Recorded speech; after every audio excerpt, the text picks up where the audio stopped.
mga soulless yan, mga soulless programming. Kahit yung tinatawag nila na Akashic Record. Dati rin nung first time ko din na-awaken, na-amaze din ako diyan sa Akashic Record. Sabi ko, ang cool naman yan. Bakit nakatay sila diyan? Nalalaman nila yung mga past life nila. Pero ngayon, na the more na nagkaroon ako ng clarity, so nalaman ko na itong Akashic Record, mga soulless programming din pala yan.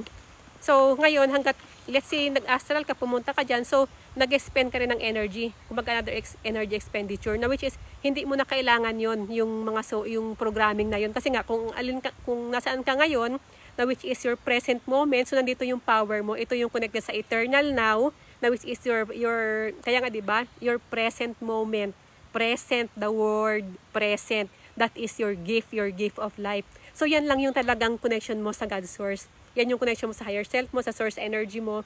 So, yun lang yun. Kumbaga, diretso. Let's say, pumunta ka sa past life mo. Ano ba yung nangyayari pag nagkakaroon ka ng anxiety? Yung naalala mo yung mga, let's say, naalala mo yung mga nangyari sa yung nakaraan mo na nasaktan ka or ano yung may nagkaroon ng matinding impact sa'yo.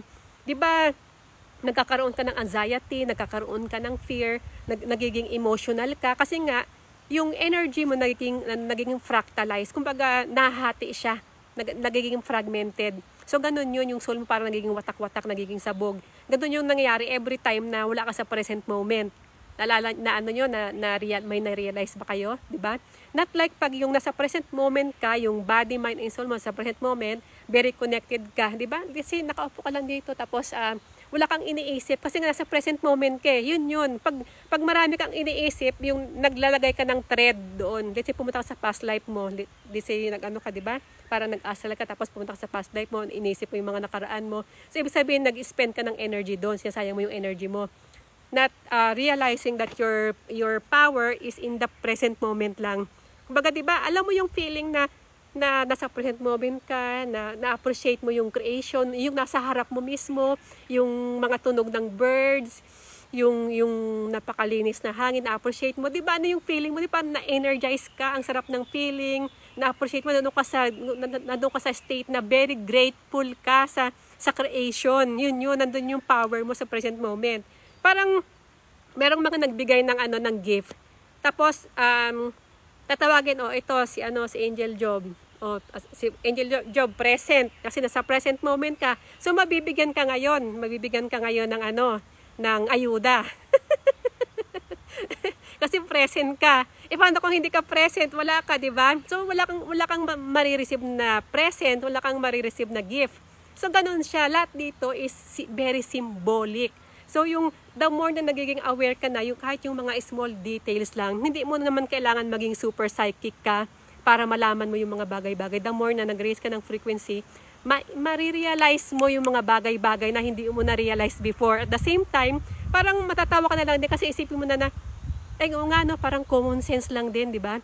Pero pag wala ka sa clarity mo na wala ka sa present moment, kasi nga yung power mo is watak-watak, sabog kung saan napunta, kung ano yung iniisip mo yung mga baberang utang, yung mga taong nagbigay sa'yo ng heartbreak, yung mga ganon. So, wala doon yung power mo, ganon din yun. Kaya yung tawag nito, meron ako sa YouTube, yung about doon sa Akashic Record, na which is soulless programming yan. Although, kaya nababasa, let's say yung mga nagbabasa ng mga charot, mga tarot card, di ba?